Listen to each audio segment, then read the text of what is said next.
Hi, everyone. Welcome to Basic Binges, part of Nom Talk Network.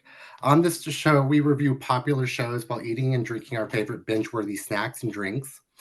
If you're watching live, don't forget to redeem those channel points. Remember, please be kind. I am sickly tonight, so if you want me to sing, it's not going to sound good.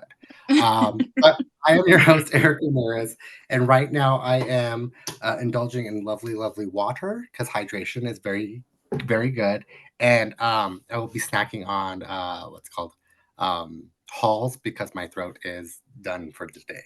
But that's just me. But I want to introduce our amazing guests for being here tonight. Thank you so much, Julie and Bryan, for being here. Julie, we'll start with you. How are you, and what are you drinking and snacking on tonight? Hi Eric. I'm good. How are you?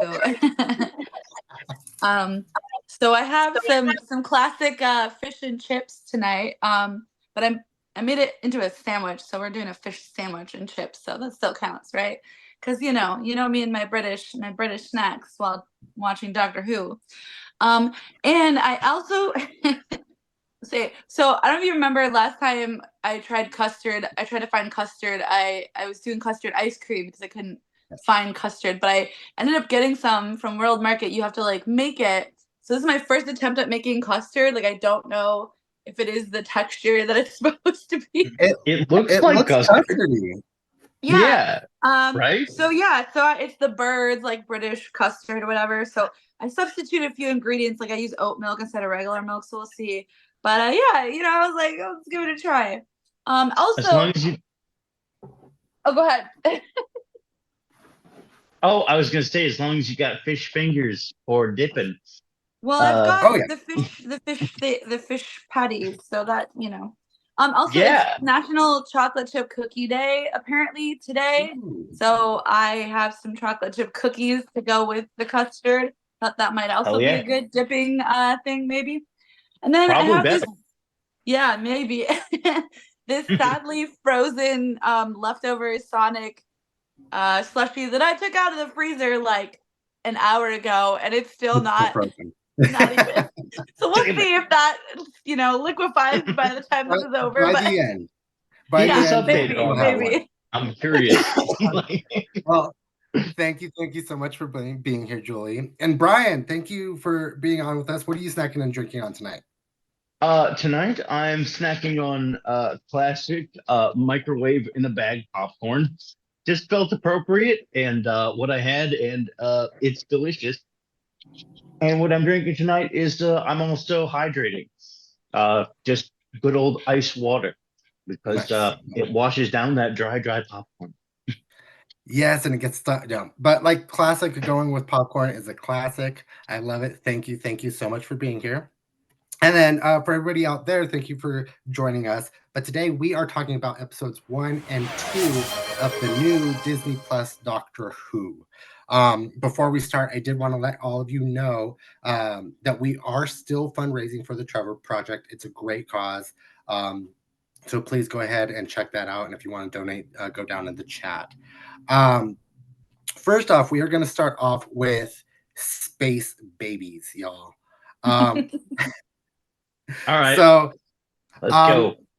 Space Babies, how it works is we have just come back from the holiday special at the Church on Ruby Road, where we Mhm. see Ruby meet the Doctor for the first time. And we see her outside the TARDIS, and she finally walks in. Um, Pretty much the Doctor's like, this is the TARDIS, and does a lot of explaining on A lot. what his name is and what the TARDIS is and what everything in the Hooniverse pretty much is at the beginning of this episode. He The takes her full to rundown. what? Yes, he'll take her to Wyoming, where she accidentally steps on a butterfly and changes into a different creature. He picks up the butterfly and brings it back to life and changes her back. Um, well, then they go back into the TARDIS and he asks her where she wants to go. So she gives him 6 random numbers, and they end up going this baby colony that creates babies. They run into this monster and they run because it's terrifying. And they go up to the top deck and figure out it's a baby colony, and it's kind of breaking down. Lo and behold, they find out babies are running this colony. which is kind of freaky because their mouths are moving. Right. But they figure out babies are running this, and they expect it to be the doctor and for Ruby to be their mom and dad. They explain that they're not. And then they hear a voice overhead, and it's called Nanny. She tells them to go to a room, and it turns out to be Golda Roosevelt, who's Queen Charlotte from Bridgerton. She's played Oh, right. I didn't Jocelyn. recognize her. Oh my Yep. gosh. Okay. Yep. Jocelyn is sincere. She tells them that this planet had this baby colony, but they didn't want to pay for it anymore. So they abandoned it, but because of the planet's like laws or whatever, they couldn't stop the baby making process. So they just kind of left them there to like die. But the secretary, or she ended up being their accountant, didn't want to leave them. And so she's been taking care of them for the past 6 years. Well, in this, the ship also creates this thing called the boogeyman, made of out of actual boogers of the babies, kind of like storytell for them. The doctor and Ruby end up figuring this out, saving both the boogeyman, the babies, and the accountant, and taking them to another planet to where they are pretty much what is the term? Well, I just blanked out. Where you go to another place as a salvation, the salvations to get saved. Yeah, they were they are the set like like refugees. Refugees. Thank yeah, you. yeah, Thank you. My refugee brain plan. was. I could see the word, but it wasn't there. Refugees to this other planet, and they end up using the baby's diaper chamber as a booster to get there. At the end of the episode, they end up going to this new planet as refugees. The station is saved, and Ruby and the Doctor move on to their next adventure. So let's break it down, get into this episode a little bit. Before we start, what were you guys excited to get into the first like actual like Doctor Who episode outside of like the Christmas special and see what they could do? We'll start with you on this one, Brian. I mean, I was very curious where they go. Like, I have kind of only just like sort of rush jobbed getting caught up on Doctor Who over the past 8 hours. And That's you impressive. know, It happened. I gotta say, it was very. It certainly did explain exactly what a Doctor Who episode is. Like, it had everything. It had running through corridors. It had a weird thing that you have to save no matter what.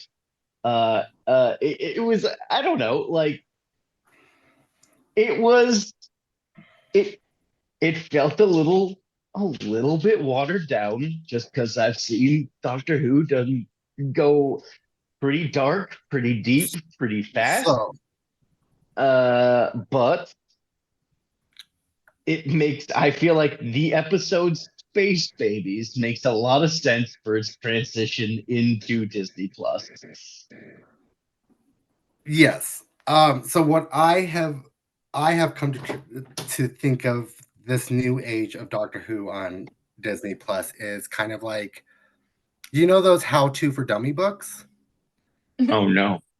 but how Yeah. to for Doctor Who in the new Oh, no. generation. That's how I kind of feel it is, because it's not Oh, the Doctor Who that I like. Like, I want pre-therapy Doctor Who back. mm, But Julie, what I were w- your thoughts on this episode? Well, yeah, I was really excited to dive into it, as you were saying earlier. Like, I, wanted to see what they could bring to the table, with this new.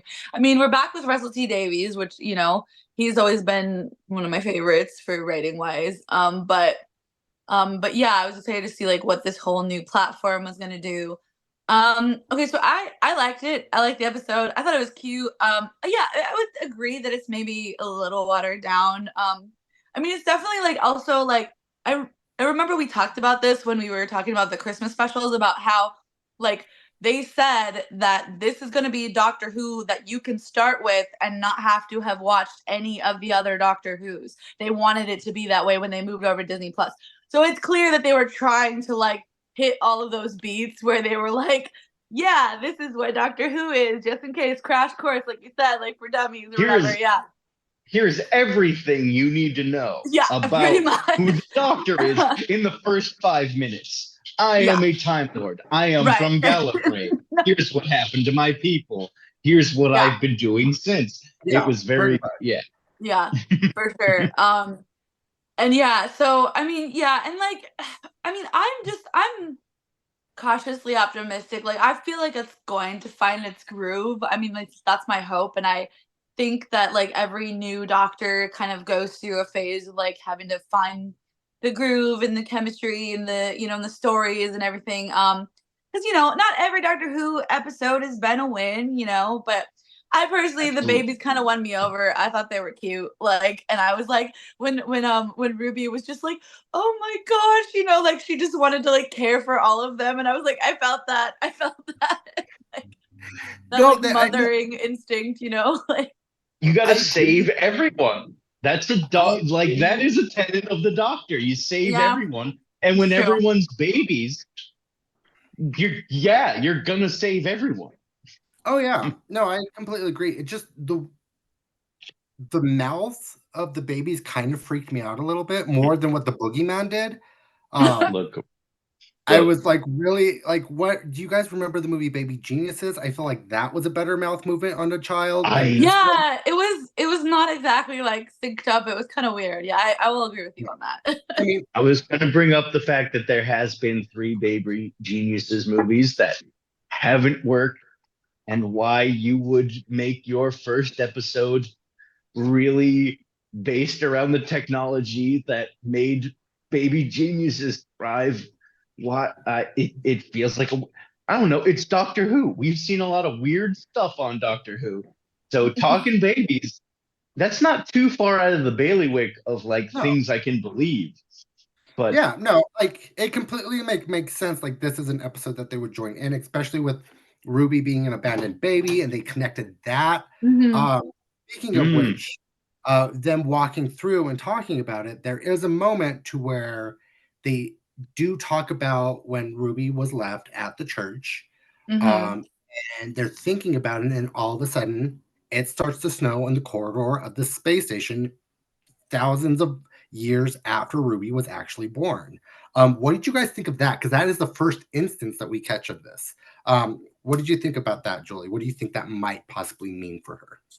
Well, throughout like the Christmas specials, this episode, even the next episode, like I feel like there's so many hints about like her birth was clearly like something unusual. The Doctor does not want to talk about it. He cannot talk about it.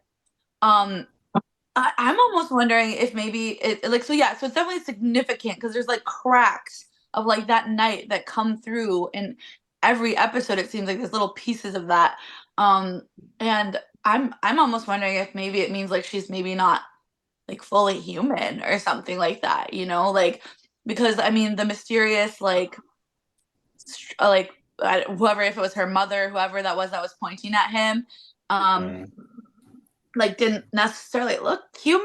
I mean, and then she has this connection with these babies in space. So I don't know. There's a whole lot of things that are going through my mind about what that could be, but there's definitely something very significant about her and her birth. And I guess they're trying to hint at that, and those are kind of my theories. Yeah. Oh, yeah, Brian, what are your thoughts on this? Oh, just I absolutely agree. Like they're clearly like, I don't know. It's not like, I don't know. I've seen a lot of first episodes of a new season of Doctor Who, and the setup, like, I don't know. Y'all remember Bad Wolf? They dangled that carrot for ages. Like I do feel like Ruby Road like will be a thing. Like it's they really put in the effort to plant a good seed in this episode. Like, probably stuff that we don't know yet was, you know, shown to us. Like, I don't know. I liked it. I really did like the episode. Like, even though it wasn't, it was new, it was different. We're in a transitionary period with Doctor Who, but I don't know. I do have optimism for like where they're going with everything they secretly set up, because they always secretly set up stuff in that first episode. Oh yeah. Mhm. Oh yeah. Um, so speaking of which, I did want to ask you guys, because I know there are growing pains when there are new doctors, because all of us have our favorite doctors, and when the new ones come out, we have to like get to know them. What do you think about Shooty's new, like, not traumatized therapy, like kind of afraid, like not knowing everything doctor that we're kind of seeing in this episode, and he's experiencing new things. We'll start with you on this one, Bryan. What do you think of him? Honestly, like, I like him a lot. For sort of like, look, I'm prepping myself for a new flavor of Doc, and we'll get into why I feel that way when we get further into a few episodes from now. But like, he has this like, he's like got Mork from Orc colors. Like, he's very like an alien on Earth for the first, like, I don't know. Like, I feel like he's really leaning into his alien, but also sort of still being the Doctor. And I'm looking forward to things getting the Doctor difficult for him. Like, I can't wait till he faces his first like really, crucial crisis. Like, I feel like I mean, like, we'll get into what he fought later, but it's just like the deep dark. I can't wait to see this Doctor hit the deep dark that the Doctor faces in his adventures. Like, I'm really looking forward to seeing his, like, because he's so optimistic right now. He's more positive than like any starting Doctor we've seen since. I mean, Matt Smith was pretty like, "Hey, look at me, I'm a dumb puppy dog," but like, he's got a wisdom to him that, like, I'm looking forward to seeing challenged by, the Daleks, the Cybermen, like the real world enders. Mhm. Yeah. Julie, what are your thoughts on him? Yeah, I mean, I'm liking him so far. I definitely think I agree with kind of points that you guys both are saying, that yeah, he's definitely like after therapy, like doctor. But It's, I don't.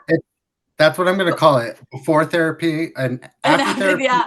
No, We have that totally makes sense. The way you're describing that totally makes sense. I totally get that. I feel like, yeah, I mean, it's kind of refreshing. Like, it's definitely something different. Like, and I like that because it's nice to switch it up when you have one thing that's been going from, yes, like the one thing kind of worked for the Doctor, but it's just nice to see like a new take on it. And I agree. I am excited to see how this kind of very optimistic Doctor is going to take on, like Bryan was saying, some of the other like bad guys or crises or whatever. Crises, I guess, is the right word. But yeah, I mean, I'm still kind of feeling him out, but so far I like him. But yeah, when you said the pre-therapy thing, I that totally makes sense to me, and I do feel like that maybe is like a little bit of what's missing. But I feel like maybe we're gonna get darker at some point. I don't know. We'll see. Again, this is Disney Plus, so we'll see if they're gonna, keep it lighter or not. But I feel like, yeah, I am looking forward to see his take on like classic Doctor Who villains and stuff like that. Yeah, that's what I'm excited to see about him, is to see how he handles that, Mm-hmm. especially now that he has that golden retriever kind of vibe that I'm getting from him. Yeah. Um, so I'm excited. So, But we are going to transition on to the Devil's Chord, you guys. mm. I'm listening. I have to grab my other headphones, so I'm going to disappear from the camera for a second, but I'll be right back. Okay. All right. Yeah. So the start of the sorry, the start of the episode, we start with an elderly man teaching a kid how to play the piano in 1925. He teaches the kid, he's going through stuff like, this is a chord, this is a melody, and then he teaches the kid the secret chord. the Devil's Chord, which he said that was banned because they thought the devil would come through. Well, lo and behold, it does actually summon a non-binary trickster god named Maestro, played by one of my favorite drag queens ever, Jinx Monsoon. Nice. I was, that she's the Maestro is going to be with us all night. So, um, Nice. but Maestro crawls out of the piano, and steals all the music out of the teacher's heart. Then it jumps back to Ruby and the doctor, and Ruby is deciding where she wants to go, and she decides that she wants to go see the Beatles record their first album in 1963 on Abbey Road. So it's like, that's perfect. Most people want to go to the Titanic. We've seen that a couple of times, Right. Stonehenge, all of that. So they go to 1963 and they sneak into the recording booth of the Beatles, and they're horrified to find out that the song that the Beatles are singing is very lackluster, to say the least. And it's not the Beatles at all. So they go to another room to another singer, and again, the song is just not there. They start looking around. There's no really music anywhere else. There's no whistling. There's no tapping of the feet. There's no snapping. There's no bells. Nothing like that. And after talking to the Beatles, they find out it's actually embarrassing to be a proper musician. After they talk to John Lennon and Paul McCartney, that music isn't really this thing in life, that they're just trying to be not good.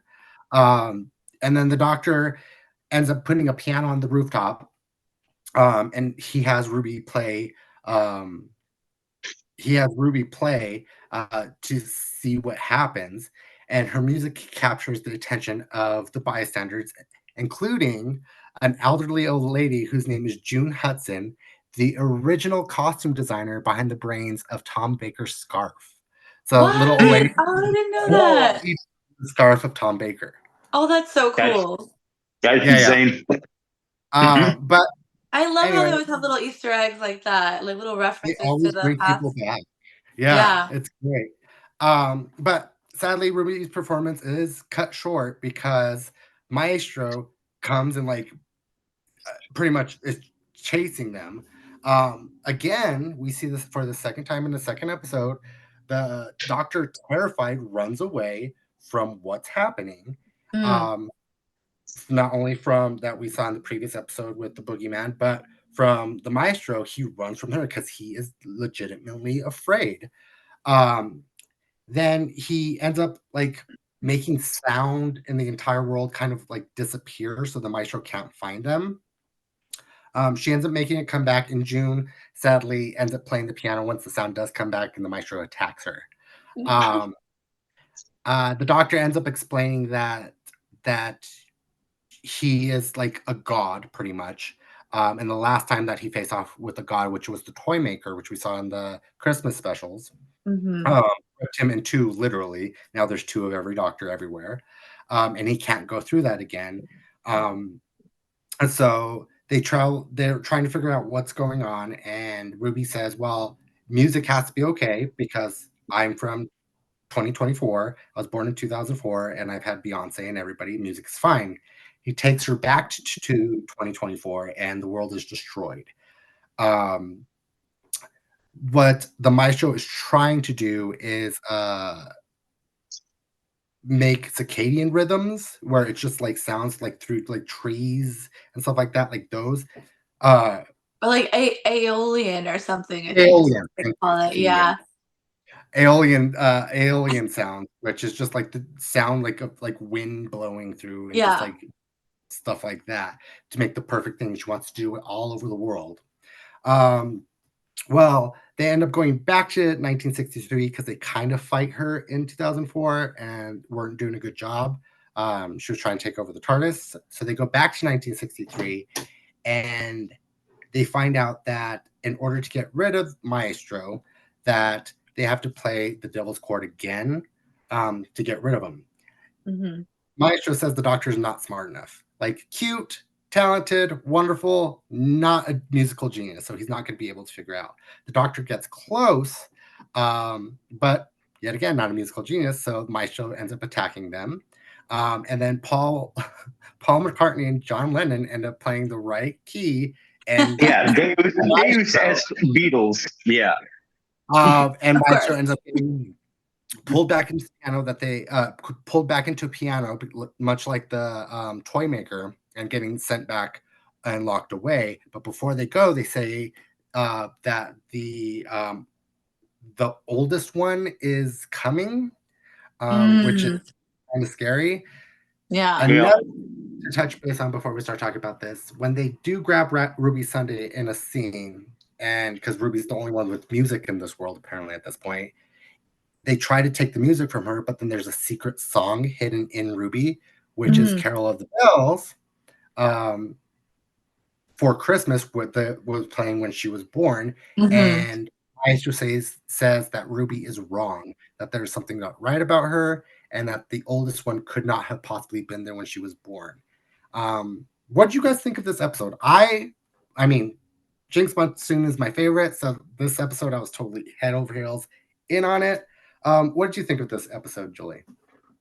I liked it. I mean, I love that they went back to visit the Beatles. I mean, the Beatles are like my favorite. So I literally have Beatles stickers on my phone right now. But I also liked the fact that he was like, huh, yeah, why haven't we done that before? You know, like just referencing the fact that the Doctor's never visited the Beatles, so that's kind of cool that they get to do that. And I just liked the idea that they like have to go back there and then figure out and I love music, so I thought like the theme running through was fun. And yeah, Jinx Monsoon makes a fabulous villain, like perfect, like fits in perfectly with the Doctor Who world. I thought, like I was like, I wasn't sure, and then I was like, oh no, this is perfect. Like this totally makes sense. So no, I thought it was I mean, there was definitely some parts throughout it where I think I was a little bit confused as to what was like happening and like what needed to happen to but then it kind of got wrapped up in the end. So but other than that, no, I enjoyed it a lot. Yeah, no, I'm right there with you. There was parts of it, like I wish they would have actually spent a little bit more time with the Beatles.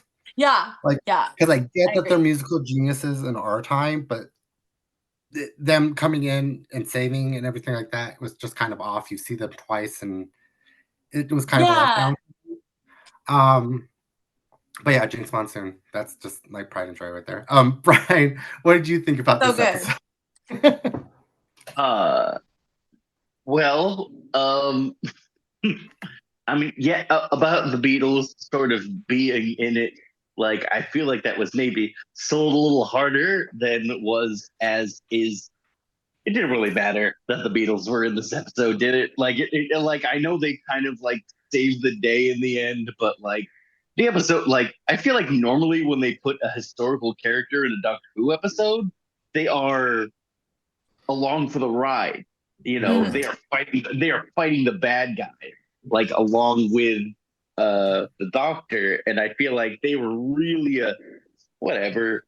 Paul McCartney, the Beatles, whoever, like I don't know, they just sort of didn't like really lean into that, even though it seemed like that's what they were gonna do. Although I gotta say, what was the name of the villain? Like, who's the person who played the villain in it? Jinx Monsoon. Jinx Monsoon, like perfect Doctor Who villain. Perfect. Like absolutely, like that's what I want to see. I want to see the Doctor fighting a campy, omnipotent deity being. Like like that was so good. I know nothing about them yet, but yes, that's a Doctor Who villain. Absolutely, 100%. Like that was my favorite part of the whole thing. I like that the Doctor referenced the classic series. Like I was here with my grandchildren 60 years ago. I like the kind of little classic callback. I don't know. Also, I do think it's funny that you say that the person who the old woman who played the piano was like who inspired Six's star is the person who got killed, because when I saw that, all I could think was, man, Doctor Who would never hurt a baby. I was never worried for anyone in the last episode, but they will kill the hell out of an old person. That lady playing that lady playing the piano.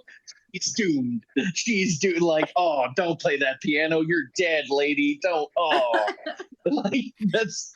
I couldn't help but Why think is like. that so true though? I never I really don't thought about know. that, but you're so right. Like they will always kill They an will. old person. They will age a child into an adult before they kill them if they want to kill them, but they will never hurt a child in Doctor Who because it's a kid show.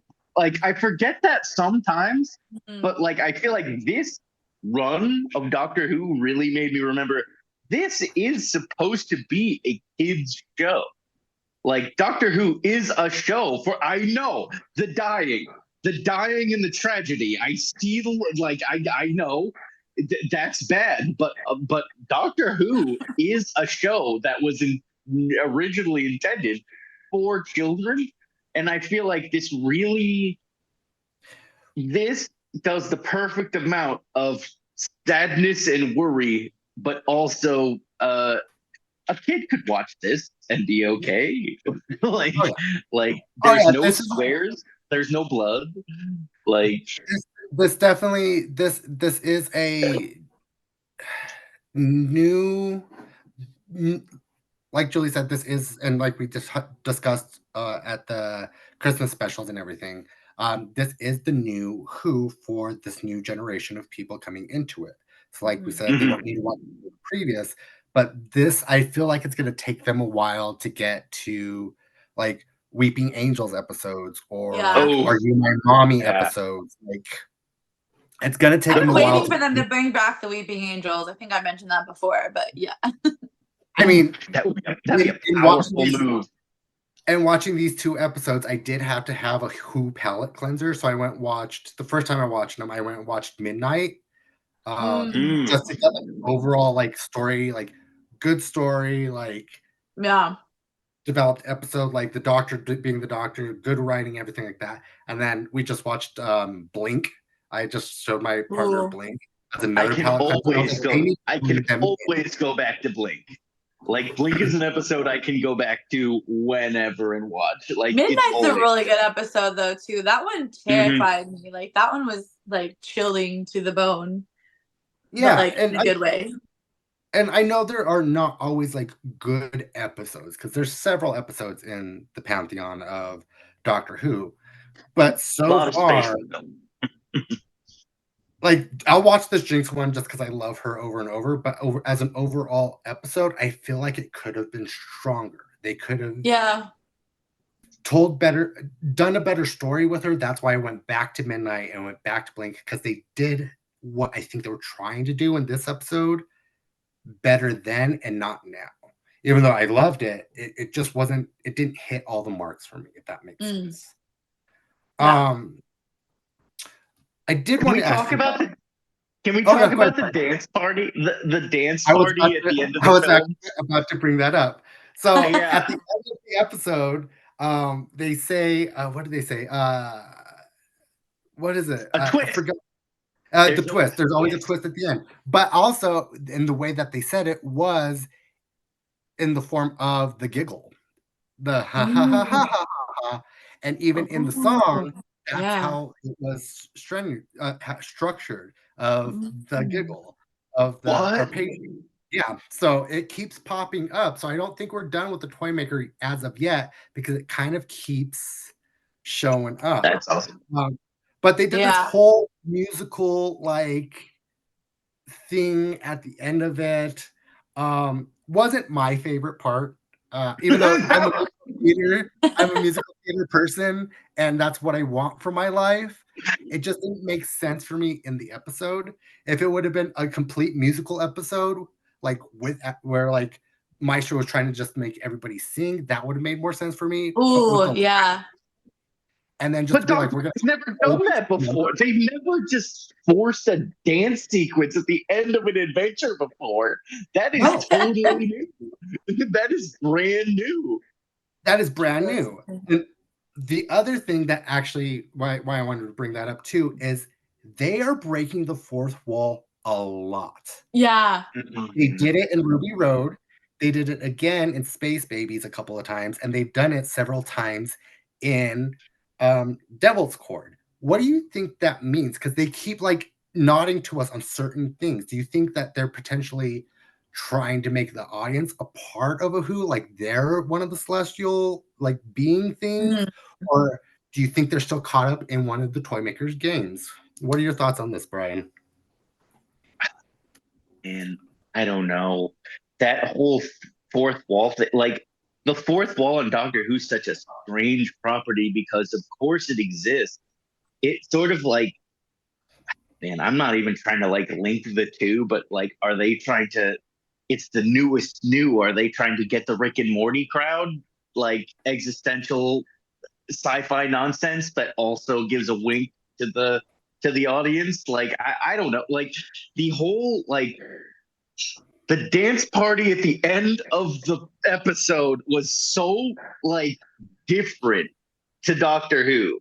Like it was the most different thing to happen so far.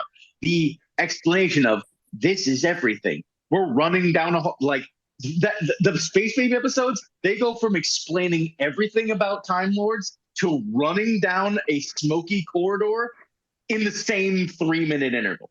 Like that's everything Doctor Who is about: running down hallways and explaining sci-fi shenanigans.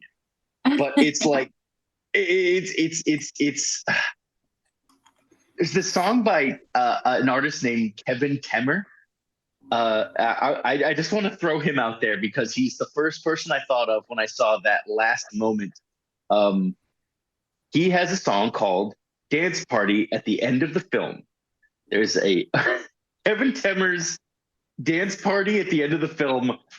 You could play it over the sequence of them dancing, and it's like it's just sort of explaining like we solved the problem, now we're all gonna dance. Like it's just it was the most mind-blowing part of the episode to me, because that is so, if that's not fourth wall, then I don't know what it is, because they've never done that stuff before. They've never like tossed out this whole like we're gonna have a dance sequence, but for who and why? Doctor Who is a place that exists full of people that are cognitive and exist in a universe. Who are they performing for? What are they doing this for? That is something Doctor Who thinks about when they're doing stuff for the audience. Like, and I don't know, like, is it toy maker stuff? Like, I bet you Neil Patrick Harris is going to have an episode deeper down the line. Like, I don't know. It's a lot of setup in the past two, and that's really the big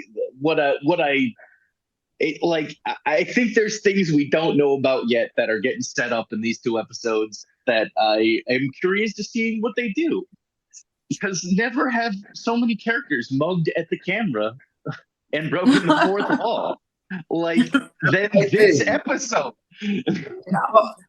And also, it's like, well, actually, before I say this, Non-Talk Network redeemed Hydrate, so cheers, everybody. Oh, Cheers. Like, and before I get to your thoughts about this, Julie, like doing it once during Ruby Road, where she was like winked at the camera and was like, "What? You haven't seen a TARDIS before? Okay, cool." Then it happened again in the previous episode.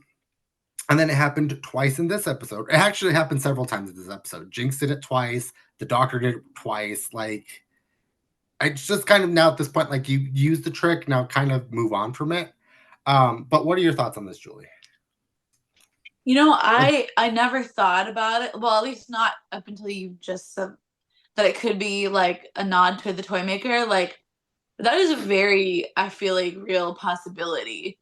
Like that we're just kind of all living in the toy maker's world, and he's still kind of controlling things from wherever he is. And now that you say that, like the dancing and the dance party and all that kind of stuff, that's sort of like the toy maker's vibe. Like he likes to make people dance and stuff like that. So I'm wondering, that's a very good point. That would be the theory actually that would make the most sense to me now that you say that.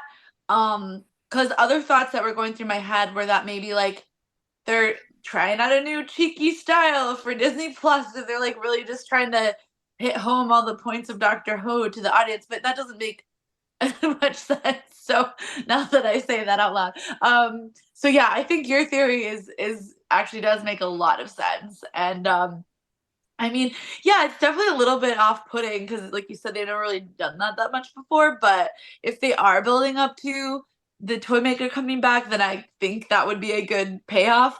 So I would love to see Neil Patrick Harris again, and that he was such That'd be a awesome. strong character that like I feel like he's like that set him up to come back. Like when you get like such a good, strong character like that, they usually bring them back. Like Bryan was saying, like that would make sense.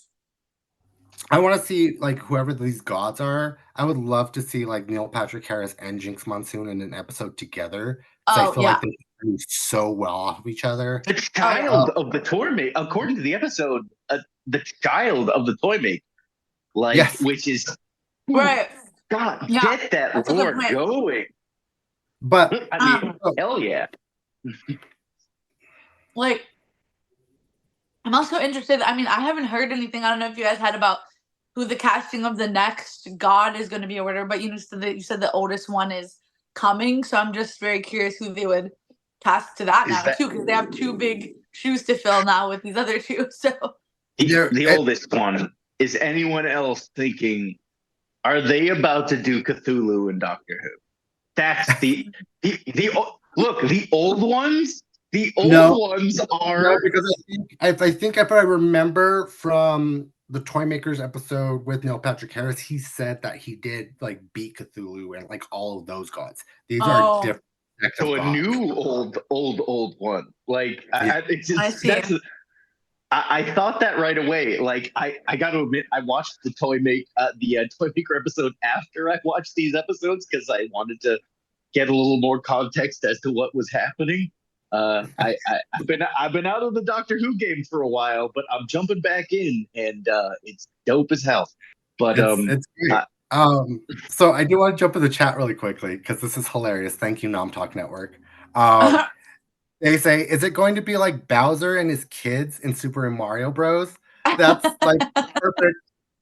Oh man, I mean, but we are. We were looking at who was the.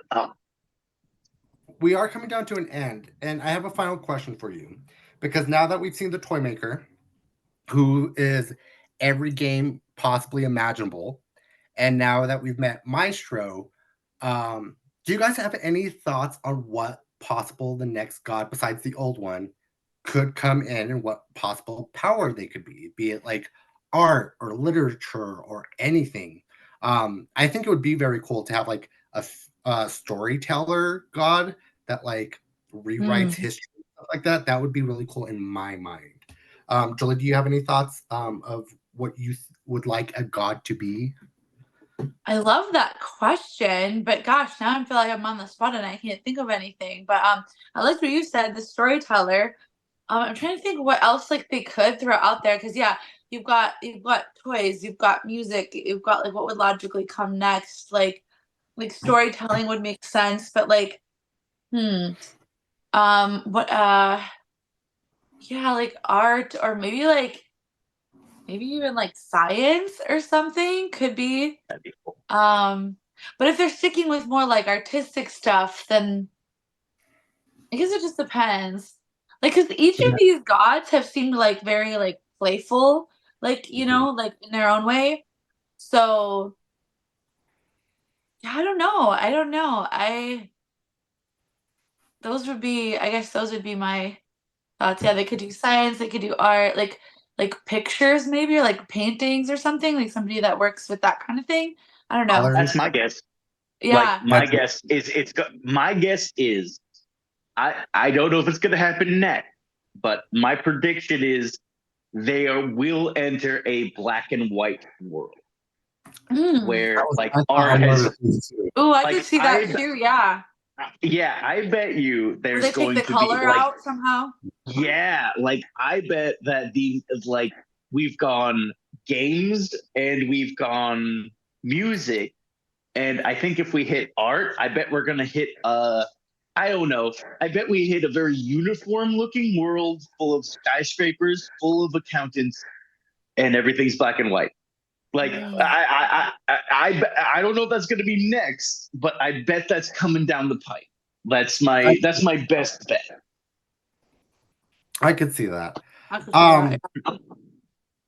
But I do want to say thank you guys for being here. I want to get your guys's if I could speak, get y'all's final thoughts on these 2 episodes and where would you like the season to go and what are you hoping for? We'll start with you on this one, Bryan. Well, Space Babies was kind of, this is a Doctor Who tutorial.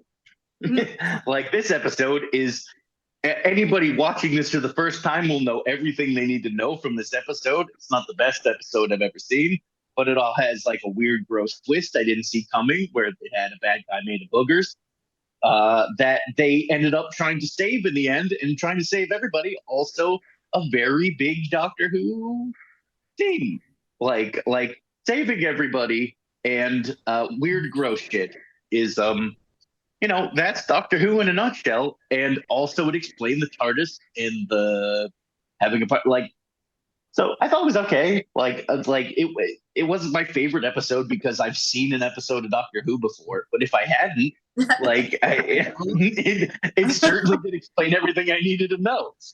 And the second one introduced a over the top campy villain whose power was like, I steal music, and that was a lot of fun. Fun villains and exposition and running down hallways.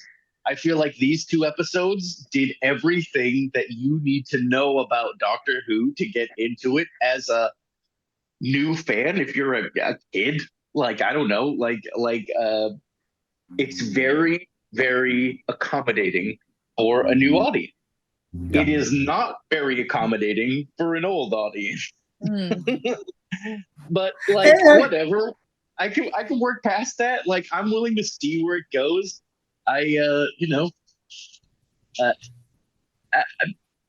looking forward to see where it goes. That's basically where I'm at right now. I think it has potential. I'm curious to whether to see it gets dark and deep enough.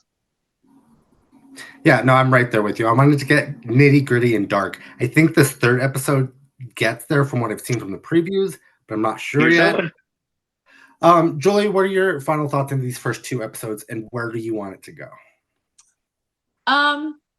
Yeah, I mean, I liked them. I agree. I think it was a good, start off, kicking it off for the Disney Plus audience, and then potentially newbies who've never watched it before. And yeah, no, I agree. Like, they weren't my favorite episodes, but I didn't really have that many issues with them. Like, I still enjoyed them, and they were fun, and like and also one thing I don't know if I said before, I feel like they very much matched kind of the vibe of this new Doctor and even Ruby. Like they just kind of like matched that vibe of what he's all about right now.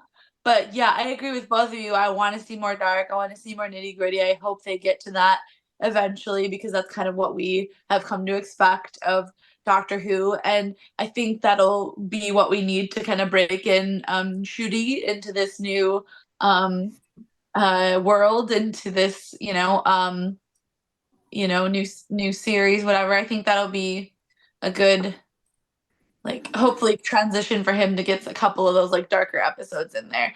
Although I will say, like, there were some like David Tennant dark episodes that were almost like a little too dark for me. Like, not that I didn't still enjoy them, but like, I want that nice balance. I like the balance of like the silly and the dark, like, yeah. But yeah. Yeah. It would be great if this show could learn from a show like Gravity Falls. Like, that perfect amount of Disney dark. Like, it is Disney now, so they'll get there. No. But no, didn't like the first episode, Space Babies, just because he kept saying Space Babies so much. It sucked. I mean, But- I get that he was trying to like differentiate because they're not like they're 6-year-old They're not normal babies, but babies. yeah, he did say that a lot. Um, Baby. second episode I thoroughly enjoyed. Thought it could have fixed stuff. I think and I'm excited to see where Shooty's going. I think for me, my main issue was he's not trusting himself as much as the other doctors have trusted themselves once they've regenerated. And he's relying more on Ruby to come up with the answers than him coming up with answers, which is kind of driving me insane. But thank you guys for being here for episodes 1 and 2. We shall be back at this again in a couple of weeks. Yes. I want to shout you guys out. Thank you, Bryan and Julie.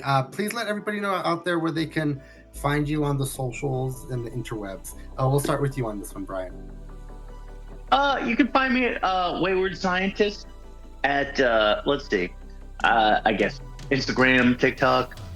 That's pretty much my whole deal. I post obscure media and occasionally talk about stuff. Yeah, Wayward Scientist on whatever socials. Perfect. Thank you for so much for joining us, and you'll be back again with us. Julie, where can everybody find you out there?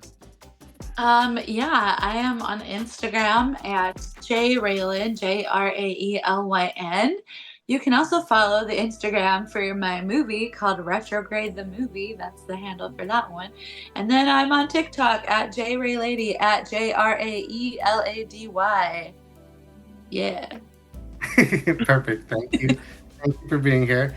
I'm your host, Erric Ramirez, and you can find me on all socials at Heartless7. That's HARTL3SS7. But also, be sure to join our Discord and everything to keep this conversation, as well as subscribing to all of our platforms at Nom Talk Network.